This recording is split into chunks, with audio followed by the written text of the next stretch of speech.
Tad esiet sveicināti HR podkāstā. Mani sauc Ilzīna Rēvic, un šis podkāsts piedāvā iespēju cilvēku vadības ekspertiem un uzņēmējiem dzirdēt dažādas pieredzes, ekspertus un iepazīt metodas, kas var palīdzēt vēl labāk saprast HR lomu uzņēmumā un kā ar to vislabāk atbalstīt biznesu. Mēs esam pieraduši domāt un meklēt risinājumus analītiski, detaļās, sadalīt pa procesiem, virzīties uz rezultātu un tos mērīt. Bet ir tādas reizes, kad tas nedod cerēto rezultātu, un lai kā mēs arī mēģinātu uzlabot procesus, cilvēkus un biznesu, tās nevēlamās situācijas un problēmas, nezinu, kāpēc turpina atkārtoties.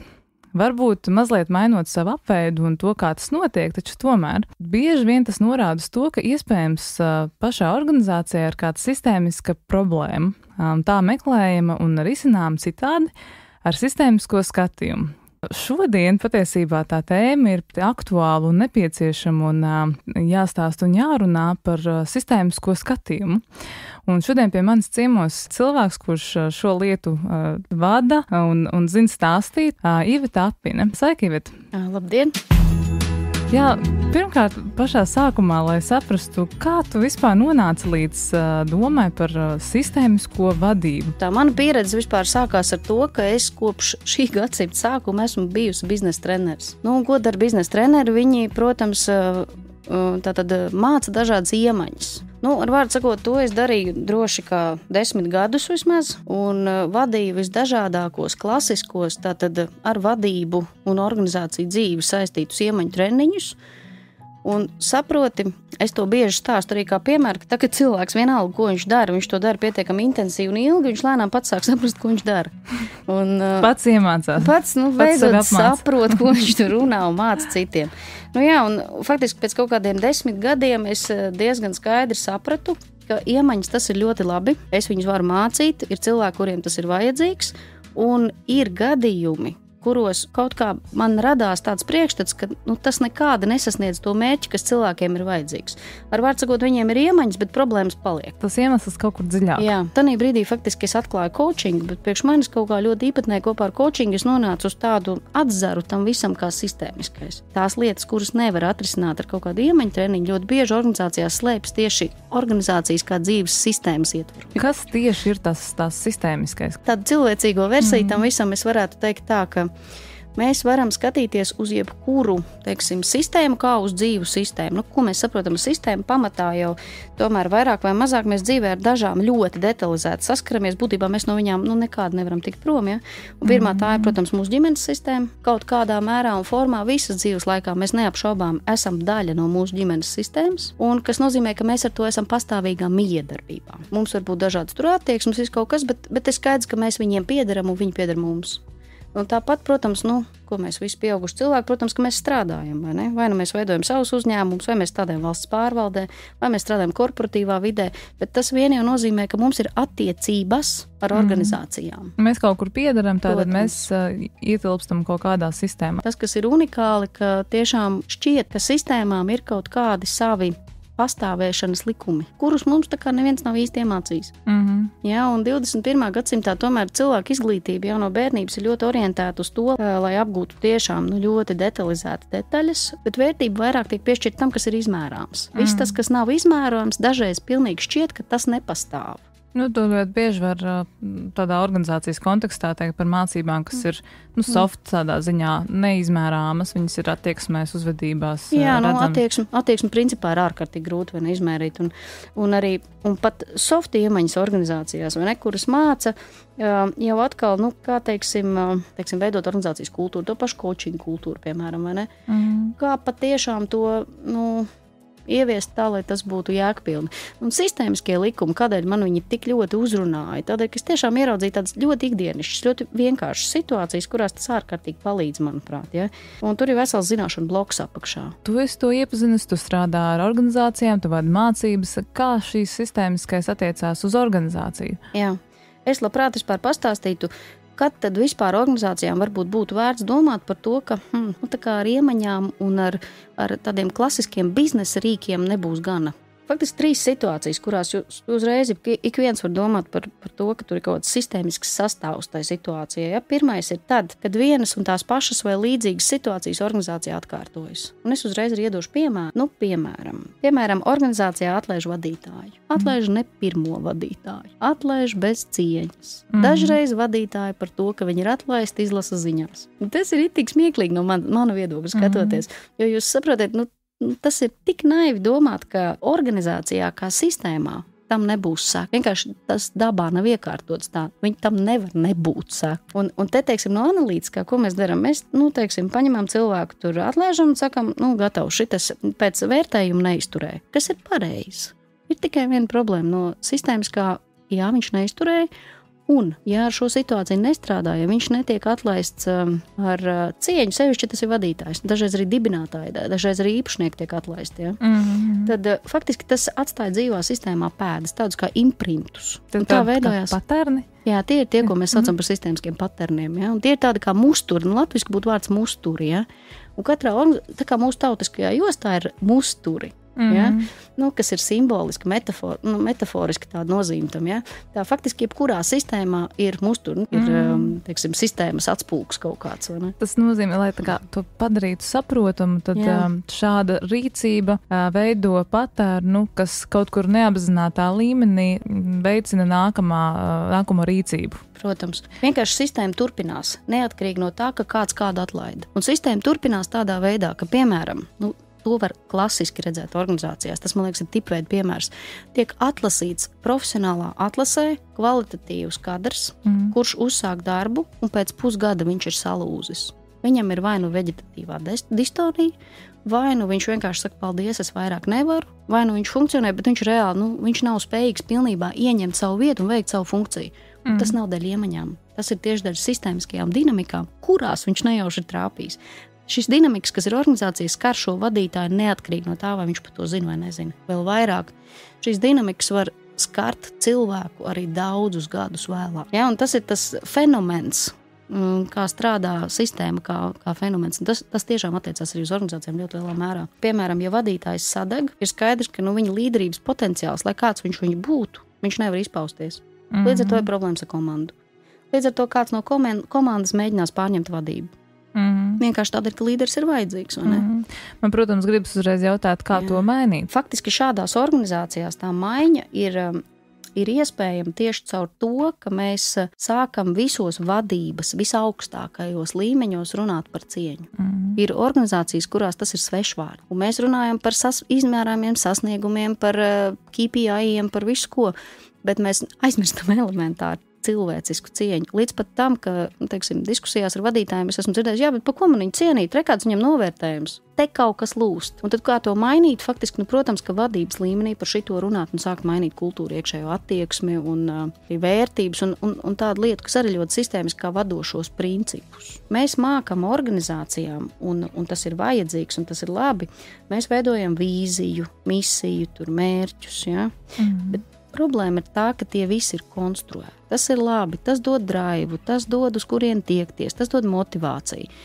Un tāpat laikā tā lielākais izaicinājums ir jau kā šito visu iedzīvināt. Bet iedzīvināšanas procesā parādās, ka tas ir brīžiem tik tālu no realitātes. Un kas tad ir tā realitāte? Tā realitāte ir tie vadošie principi, kas organizācijā jau ir. Un tas ir ļoti sistēmisks koncepts. Un mēs pat varam skatīties, tie ir tā kā uzņēmuma DNS. Nevis kā mēs gribētu, lai būtu, bet kā vienkārši ir. Un tā ir tā vienkāršā realitāte. Un tas ir šokējoši. Tu ieraugi to, kas reāli notiek. Jā. Tā ir reālā uzvedība un tad mēs aicinām konsultantus, kas var mainīt kultūru, bet kultūra jau nemainās no šablona, ko tu uzraksti. Tu nevar mainīt uzvedību, kas jau notiek, vienkārši pasakot, tagad mēs darīsim savādāk. Jutīsimies citādi vai darīsim citas lietas. Un tur ir tas knifs, kā visos līmeņos organizācijas šito mainīt. Es esmu novērojis, ka mums ir tendence sekojoša. Mēs mēģinam, tad šaubu gadījumos apmācīsim darbiniekus. Tas ir tik tik superīgi. Nē, viņi kaut ko nezina, acīm redzot. Ko nesaprot. Tātad problēma ir tais darbiniekos.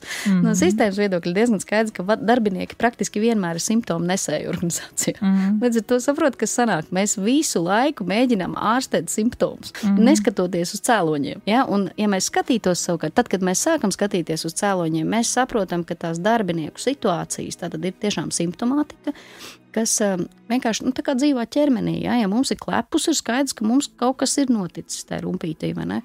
Un tad mēs uz to organizācijas rumpi sākam skatīties. Un vislielākā ietekme, protams, ir īpašniekiem un vadītājiem. Ja? Un, ja tā ir valsts pārvalde, tad, protams, ka tā ir augstākā līmeņa vadība šajās organizācijās, ar kur ir jāstrādā. To, ka iespējams ir tēmas, kuras jau sen prasās uz to, lai par viņām runātu. Un kaut kā organizācija cilvēki, viņi iedomājas, ka viņiem jāskatās tikai uz priekšu, un viņiem ir jāskatās uz priekšu, bet problēma ir tajā, ka uz priekšu mēs tiešām varam skatīties, ka mēs esam sagramojuši savu pagātni. Un vispār organizācijām ir ļoti grūti paskatīties uz tādām 3 līdz 5 pašām svarīgākajām lietām, kas ar šīs organizācijas dzīves laikā ir būtiskas ar viņu notikušas. Tie lielie notikumi atstāja kaut kādus nospiedumus, un tos ir vērts analizēt. Ja? Protams, ka ir vērts analizēt. Un nevis, lai atgrieztos pagātnē, bet lai pabeigtu to, kas tur nav pabeigts. Jo viss, kas nav pabeigts, tas turpina veidot mūsu nākotni. Piemēram, ja ir mainījušies uzņēmuma vadītāji vai īpašnieki vai uzņēmuma nosaukums vai ir atbrīvots liels skaits ar cilvēkiem vai ir apvienotas organizācijas, paliek kaut kur gaisā karājoties ar sajūtu, ka viņi nav novērtēti vai vajadzīgi. Vai... Un ar to paldies nav jāsaprot nekas dramatisks. Faktiski tas vienkārši nozīmē izrunāt lietas, kā ir. Paldies par jūsu ieguldījumu, un mēs ejam tālāk. Šobrīd jums šeit vairs nav vietas. Tā ir realitāte. Nevis jūs esat tur nederīgi, vai varbūt mēs jums vēl piezvanīsim, jo tas viss uzkarina faktiski. Un vēl, ko es vēroju, uz ko mums ir tendence Latvijā, mēs tiešām nemākam lietām ļaut iet, mēs viņus staipam līdzi. Mēs pat mērķus, ko mēs nesasniedzam un saprotam, ka viņi vairs mums nav derīgi, mēs viņus kaut kā pat nenorakstam. Vienkārši skatoties uz tām vēstures situācijām, var novērot, ka ir vienas tās pašas situācijas, kas atkārtojas. Tur ir sistēmisks sastāvs, uz to ir vērts skatīties. Un tā ir viena tāda lieta. Ar ko atšķirās vesela organizācija no tās, kas ir ar simptomiem, kas būtu tā kā jārastē ar šo sistēmisko pieeju? Varbūt es dažus tādus punktus varētu tiešām pateikt. Tas tāds čeklists, tāds maziņš ir. Veselai organizācijai, kas tad viņai ir? Principā tur cilvēkiem ir vieta, kur būt. Tādiem, kādi viņi ir. Tas nenozīmē, ka viņiem nav jāaug, viņiem nav jāsniedz un tā tālāk, bet principā organizācija ir vesela, ja tā ir vieta, kurā cilvēki vienkārši drīkst būt. Viņi tur strādā, viņi tur nes savus talantus, viņi tur var būt. Ar to, ko viņi māk un nemāk. Un saprotot, kur viņiem jāvirzās. Ja? Un tad kaut ko tas pamaina, tajā uztverē iekšējā. Starp citu, tas arī nozīmē to, ka tad organizācijai drīkst piederēt un būt arī tie cilvēki, kuri jebkad kaut ko ir ieguldījuši. Respektīvi, viņi vairs tur nestrādā. Mēs tā varam iztēloties, kad, teiksim, organizācijā saka, mums tur bija tāds un tāds vadītājs, vai tur bija tāds un tāds projekts, vai tāds un tāds mērķis, un tas ir pabeigts. Un mēs pat nezinām tos vārdus, bet ir skaidrs, ka tas ir bijis un tas ir forši. Tas parasti liecina par tādu veselīgu klimatu. Nevis saka, Dievs, kā mums tur gāja, un tad mums to nogriez, tur budžeti, tur tas. Tās ir nepabeigtas lietas, tā ir simptomātika. Ja? Tas ir pateikt paldies un novērtē, ka šis ir noslēdzies. Jā. Veselā organizācijā ciena īpašnieks un dibinātājs, tieši tik vienkārši. Vai viņus zina vai nezina, viņi tiek respektēti. Jā, tad vēl tāds ļoti sistēmiskajā ausī saprotams punkts, bet es mēģināšu izstāstīt. Man vispār ļoti daudz diskusijas ar organizāciju vadītājiem par šito ir bijis. Vesela organizācija, mēs sakam, ka viņai ir iespēja būt veselai tad, kad organizācijas līmenī mēs varam izrunāt, kādēļ šī organizācija ir radusies un ko viņa dara priekš sabiedrības.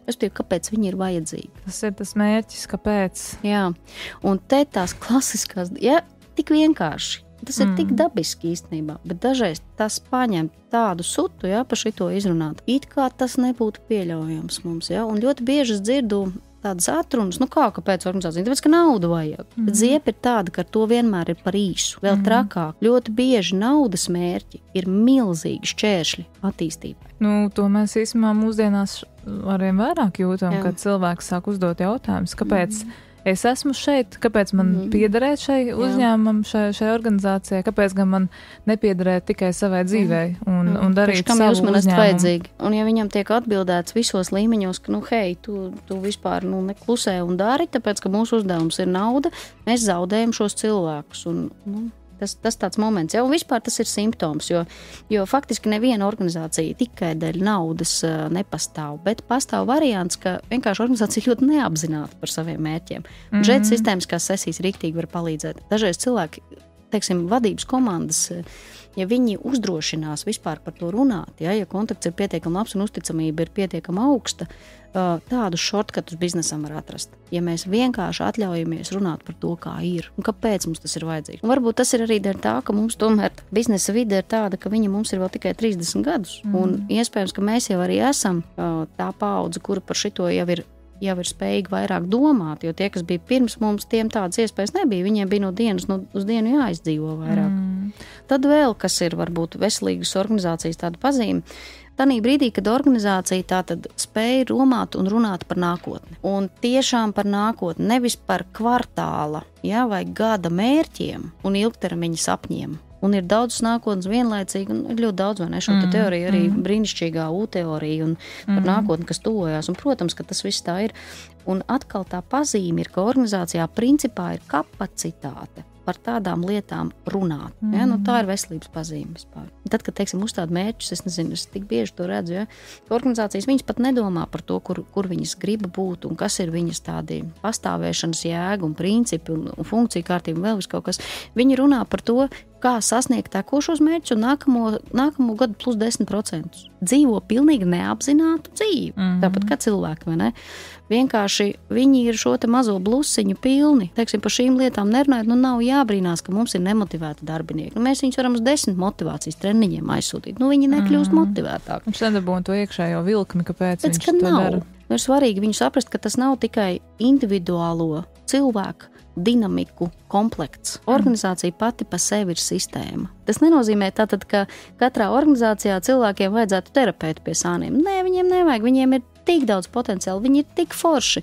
Un dažreiz tieši organizācija kā sistēma kopš dibināšanas brīdi vai kaut kādu noteiktu sistēmisku notikumu rezultātā ir ieguvusi šos te musturus, kuri vairs nav labvēlīgi cilvēkiem. Un tas nav cilvēka individuālais līmenis, bet organizācijas līmenis. Sistēmiskais skatījums, viņš prasa ļoti daudz realitātes. Sistēmiskais kočings, viņš nav noteikti par iedvesmu. Viņš drīzāk ir par to, lai ieraudzītu un pieņemtu lietas, kā ir, un no turienes rastos patiešām dziļa plūsma pretī panākumiem. Tu strādā ar uzņēmumiem, tu esi tik daudz dzirdējusi visādus piemērus un redzējusi situācijas un padalies, kas nāk, teiksim, tādā sistēmisko sakārtojumu treniņā ārā uzņēmumam. Top tie simptomi, kas nāk ārā, ir uzticēšanās trūkums. Vienkārši nevienam neuzticās. Viss superīgi dara darbu, bet nevienam neuzticās. Visi iztaisās. Un kā tas izskatās? Cilvēki ļoti turās pie tā savā ārējā apveida, viņi ārkārtīgi iegulda savā statusā, savos kaut kādos ārējos atribūtos, tādēļ, ka ir tik ļoti, viņi sacenšās, ir ārkārtīgi daudz konkurences organizāciju ietvaros. Tas, kas ir tik ļoti grūti būvējams un ko pat dažreiz izrunāt nevar, piemēram, vadības komanda, kur, viņi grib būt komanda. Līdz komandai gaismas gada, tāpēc, ka vispār nav iespēja pat dalīties ar elementārām lietām, jo viņi neusticās viens otram. Viņi konkurēs, kauž, šī ir brīnišķīga īpašība. Viņi nekur nav atcelt 21. gadsimtā. Vienkārši prasta skaudība, Vienkārši, šis jāsaprot, ka līdz komandai nevar tikt, kamēr mēs nenonākam līdz tam mēs. Mēs vienmēr ir vairāk kā mans personīgais. Ko tad, lai es daru savu personīgo, Tas būtības tad uz tajā sistēmisko sakārtojumu treniņā vai sarunā tu apzinies, kur tu šobrīd atrodies. Tad vēl, ko es pamanu, ir ļoti lielas tādas bailes lūgt, saņemt un vispār spēja sagramot atgriezenisko saiti. Organizācijā ir daudz līderi, bet nav līderu hierarhijas. Visi ir vareni. Un no vienas puses tas ir tāds, baigais trends, vai ne? Un viņš ir labs, bet ir ziepe tāda, ka tomēr kā vienam no principiem ir tomēr jābūt kaut kādai savstarpējai hierarhijai. Jo vienkārši pretējā gadījumā cilvēks nevar novaldīt savu enerģiju, viņš visu laiku cīnās neapzināti. Viņš ļoti daudz enerģijas patērē uz to, lai uzturētu savu vietu. Viņš cīnās par vietu hierarhiski, kur ir viņa vieta. Tas notiek visos līmeņos organizācijās. Tad, ja tev ir iedots mandāts, tu tāpat cīnies par vietu? Ja tu vari ieņemt to vietu, kas tev pieder, tu esi laimīgs organizācijā. Bet ja tev ir pienākumi, un tev pat varbūt ir pilnvaras, bet tu saproti, ka tu nevari apsēsties bez, bez kaut kādiem ierobežojumiem uz krēsla, kas tev ir izdalīts, tad tu nevari pilnībā tur būt. Un tas paņem daudz enerģijas. Par to atgrieznisko saiti interesanti. Tad cilvēki nespēja pat pieņemt vai nespēja uztvert viņu? Es novēroju, ka bieži mums ir grūtības, teiksim, tāda funkcija, kā vai tu man vari iedot atgrieznisko saiti par to, kā man gāja. Īsti mums nav pieņemts mūsu mentalitātē. Jaunieši ir ļoti... Mācāmies, mēs tik daudz trenējamies, mācāmies. Tas jau ir par to tām iemaņām. Mēs visi zinām, kā vajag dot atgrieznisko saiti. Bet faktiski zemapziņā mums ir nepatīkami. Tas ir ļoti, ļoti bail. Vairāk par visu mums ir bail būt ievainojamiem. Mums ir bail dalīties tajā, kā mēs jūtamies. Un, tad būt ievainojamam tādā labā nozīmē, nevis sakautam vai vājam, bet būt spējīgam reaģēt, būt apmaiņā. Faktiski tas ir sistēmiskais apmaiņas princips, ka tu kaut ko dod un kaut ko ņem. Ja? Tu vari būt kaut kādā apmaiņas procesā ar saviem darbiniekiem, ar saviem kolēģiem, ar savu vadību. Ja? Tas ir arī viena no tādām veselības pazīmēm organizācijā. Un viens ir, ka tu to zini, bet otrs ir, ka tu patiešām vari ar to dzīvot. Un tas ir labi. Tā ir tā drosme arī jautāt un būt atvērtam un ievainojamam. Un tas noteikti ir par autentiskumu. Ja? Tur kaut kur ļoti iet klāt tas... tā ideja, ka mēs vienkārši, mēs tiešām drīkstam būt tādi, kad mēs esam. Pat ja kādam tas nepatīk, tas ir ok. Organisms ir vienota sistēma, un tad ik pa laikam organisms mēdz saslimt. Kas var ienest tās slimības organizācijā? Man liekas, ka tas neienāk no ārpuses. Tas izveidojās un tā kā iznirst augšpusē no organizācijas iekšienes. Un lielākoties tie avoti tam ir neapstrādāti kaut kādi notikumi pagātnē, kas var izvērsties, kaut kas tur notiek ar laiku, saproti. Mēs pie analītiskās domāšanas, tad citu pieder arī lineārs laiks. Sistēmisks laiks nav lineārs. Tas ir vispār ļoti šokējoši, jo organizācijas var piedzīvot kaut kādus efektus no lietām, kas ir notikušas, 5 gadus atpakaļ. Ja, un pēkšņi parādās kaut kas tāds īpatnējs.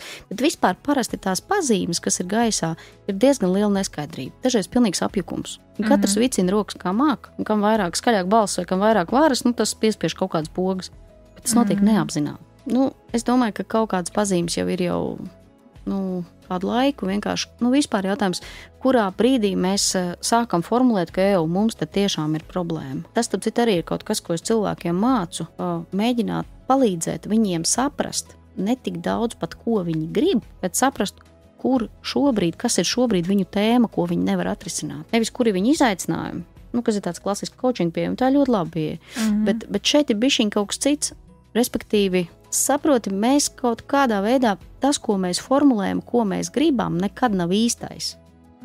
Bet tas, kas varētu būt tuvāk īstajam, ir, ja mēs iemācāmies noformulēt, kas ir tā tēma, kuru es savā organizācijas dzīvē nevaru atrisināt šobrīd. Kā vadītājs, kas man tur kaiš, vai kā organizācijas dibinātājs vai īpašnieks, kas man tur ir tajā organizācijā, kas man tiešām traucē. Liels vai mazs uzņēmums mēs redzam, kā darbinieki uzvedās, kā notiek procesi. Tu jūti, ka kaut kas īsti nav. Darot lietu, piemēram, tu nevari saprast, kāpēc cilvēki tā savā starpā sarunājās, kāpēc viņi tā komunicē, un tās lietas tev sāk likt justies bažīgam, ka kaut kas īsti nav. Tad jautājums, ko tu ar to dari? Jā, un redzi, tas, ko tu, piemēram, saki šitā situācija, tas ir par to, ka kaut kur ir neskaidrība. Ja? Visi ir apmācīti, piemēram, visi ir gudri cilvēki, viņi forši funkcionē, bet kaut kas nenotiek. Bet ir neskaidrība, kas tas tāds ir. Un viņš jau nav parādījies no kaut kurienes. Viņš kaut kā ir lēnām tur burbuļojis, kamēr tas uznāk līdz augšai, kamēr mēs to ieraugam, saprotam, šitā ir problēma. Tad, ko mēs darām? Tad mēs, protams, to arī risinām.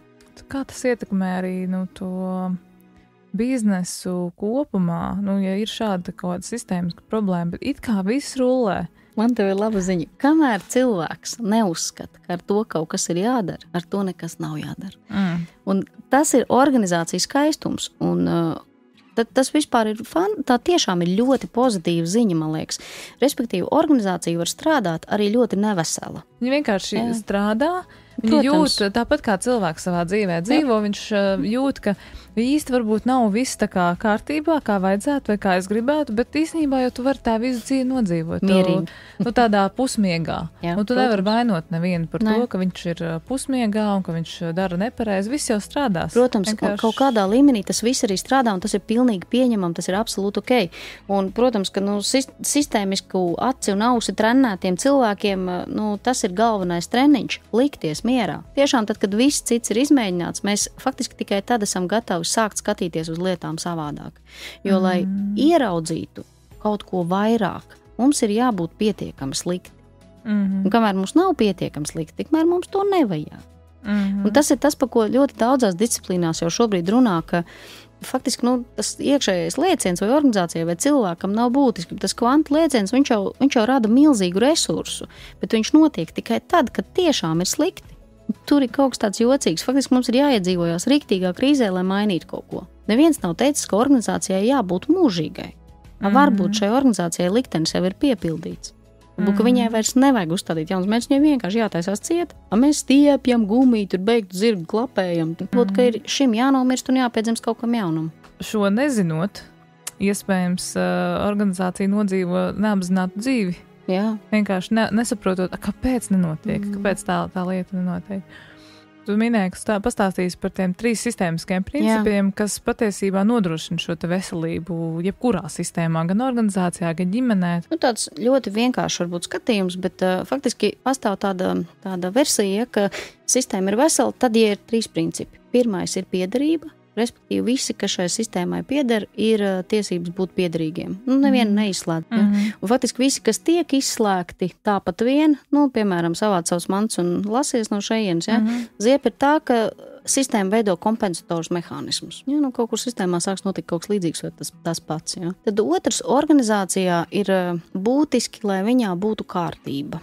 Un ar vārdu kārtība vispār tas ir problemātisks vārdiņš. Ja? Interesanti, ka šobrīd ir tāda teorija, ka organizācijā vienlaicīgi pastāv vismaz 4 dažādas kārtības. Un arī tas ir tik vienkārši īstenībā, bet kaut kā mums par to nemāca. Kas ir šīs 4 kārtības? Pirmais ir vadošie principi. Tas, kādi ir organizācijas vadošie principi, respektīvi, kāds ir tas organizācijas DNS, tā viņi arī dzīvo. Nevis, ko viņi tur par sevi izdomā, uztais kādu PR un kādas vīzijas un misijas viņi saraksta, bet viņi dzīvo tieši tā, kā ir viņu vadošie principi. Un, ja, piemēram, tā ir organizācija, kurā vienlaicīgi pastāv savstarpēji izslēdzoši vadošie principi, tad ko dara darbinieki? Viņi sadalās 2 daļās un cīnās pirmie pret otrajiem. Šī ir klasika pie apvienošanām, pie pārpirkšanām, pie, var sakot, visām saplūšanām un tam līdzīgi. Ja? Kamēr tas nav nodefinēts, tikmēr iet cīniņš. Apzināti vai neapzināti ar lielākām vai mazākām izmaksām. Tad otrā ir tāda lieta kā funkciju kārtība. Arī man te ir tāda sistēmiska piedzīvojuma bijis. Dažreiz organizācijām es redzu, ka ir tik grūti saprast, kuras funkcijas organizācijā ir pirmā vietā. Un parasti tās, kas nosaka, kas organizācija ir priekš pasaules, priekš sabiedrības, priekš klientiem, priekš cilvēkiem. Tās kritiskās funkcijas. Kritiskās, būtībā vadības, viss tas, kas ir jānosaka. Jo tur ir vairāk nepatikšanu, jo nākamajām funkcijām ir grūtāk. Un ir organizācijas, kurās ir pat sarežģīti saprast, kas ir pirmā vietā. Tās ir funkcijas, kas ir organizācijas pamatbiznesa, un tic vai ne, bet arī šeit man bijis jautri, jo ir organizācijas, kurām ir vesela diskusija, kas ir mūsu pamatbiznesa. Piemēram, kas tad gala beigās mēs esam pārdevēji vai ražotāji? Un tā ir riktīga diskusija, kaislīga. Ja, mums tiešām gribās saprast un iedomājas, cik tas ir svarīgi, iedomājas, cik daudz enerģijas aiziet uz to. Tālāk ir secīga atbalsta funkcijas. Ja. Un arī tās ir jāsaliek. Un ir organizācijas, kurās, piemēram, HR funkcija, kas ir atbalsta funkcija. Bet, ja es to pateiktu organizācijā, man būtu nepatikšanas. Ja, jo HR funkcija faktiski tiek uzskatīta gandrīz kā pati svarīgākā. Un vispār tas ir jautājums. Kas tur notiek līderi, ja HR-am ir jānes tik daudz. Dažādi ir organizācijas, kurās juristi paši galvenie ir, kur grāmatveži nosaka visas spēles laukumu. Var sakot, var izklaidēties. Lielā daļā organizāciju HR nav galvenā funkcija, bet vadītājs tomēr sagaida, ka HR būtu. Un te ir iebūvēts konflikts defaultā, kamēr to, nenoskaidro kādā sesijā. Jo tas vienkārši ir dažāds gaidas. Tad apzināšanās spēja saprast, kur mēs šobrīd atrodamies, spēja nodefinēt savu mērķi, savu darbības lauku, apzināt lomas, patērnus, to, kas tev traucē strādāt, nosaukt vārdos tās lietas, tās ir visas. Man vai šī situācija, šī darba pieredze, šī vieta, šis amats vai attiecības ar šo konkrēto cilvēku vairs nav jānes tālāk, es beidzot varu viņus pabeigt. milzīgs atvieglojums cilvēkiem ir. Tāpēc iespējams arī vērtīgi organizācijās uzdrošinās runāt par kļūdām, par to, kā kaut kas neizdodas, vai arī pateikt paldies par to, kas izdodas, jo tas atbrīvo cilvēku no tiem pārmetumiem un no tās situācijas, kurā viņš ir bijis, lai strādātu tālāk, viņš nekrāja tālāk. Un to var attiecināt uz vairākiem procesiem, arī uz novērtēšanas procesu, kas ir, manuprāt, vēl joprojām ļoti smagnējs un nepatīkams, kur cilvēki tiek vērtēti pēc kaut kādas skalas vai pēc kaut kādiem kritērijiem, kas īsti neatbilst tam, kāda tā ikdiena notiek. Tā kā tur ir tik daudz piemēri, kurus, teiksim, es šobrīd redzu, ka sistēmiski izvērtējot varētu pat mainīt un pat cilvēku spētu novērtēt vai savādāk to procesu veikt. Ivet, paldies tev, ka tu biji šodien podkāstā. Paldies par uzaicinājumu. Katrā ziņā šī ir tēma, par ko ir vērts domāt organizācijās, ja ir iekšēja sajūta, ka mēs guļam un ka kaut kas notiek ne tā, kā mēs gribētu, lai notiek, un kaut ko ilgstoši mēs nevaram sakārtot. Šī tēma ir, kas var patiesībā izdarīt diezgan daudz uzņēmumā un palīdzēt atrisināt situācijas. Paldies tev, ka klausies šo podkāstu, un es labprāt dzirdu tavas atsauksmes par podkāstu saturu un to, par ko ar kuru cilvēku tu vēlies dzirdēt šīs nākamās sarunas. Rakst komentāros, Kīta, tiekamies nākošajos podkāstos, un uz saziņu. Paldies, Ivet!